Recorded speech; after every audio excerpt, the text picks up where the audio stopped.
বন্ধুরা আজকে বানাচ্ছি পাঁচমেশালি শাক। এখানে কেটে নিয়েছি আলু, এখানে কেটেছি শিম আর বেগুন, আর এখানে কেটে নিয়েছি পাঁচমেশালি শাক। কখনো বানিয়ে দেখবেন, বেশ ভালো লাগে।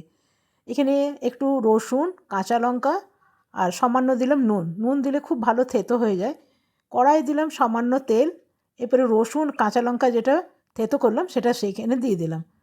ভালো করে একটু ভেজে নিলাম। এরপরে দিয়ে দেবো আলু আর শিম বেগুন দিয়ে দিলাম। এরপরে ভালো করে একটু ভেজে নেবো। এরপরে দিয়ে দেবো শাকগুলো। এটা পাঁচমিশালি শাক আছে, খুব ভালো লাগে। 5 রকমেরই স্বাদ পাওয়া যায়। এখানে দিয়ে দিলাম নুন আর দিয়ে দিলাম হলুদ, একটু ঢাকা দিয়ে দিলাম। দেখুন অনেকটা জল আছে, এখন শুকাতে সময় লাগবে। তো জলটা আমার শুকিয়ে গেছে। আর এখানে দিয়ে দেবো ঘি। ঘি অবশ্যই দেবেন, তাহলে ভীষণ ভালো টেস্ট আসে।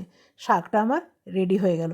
এটা গরম গরম ভাতের সাথে বেশ ভালো লাগবে, মনে হবে এই দিয়েই ভাত খাওয়া হয়ে যাবে। দেখুন বন্ধুরা, পাঁচমিশালি শাক।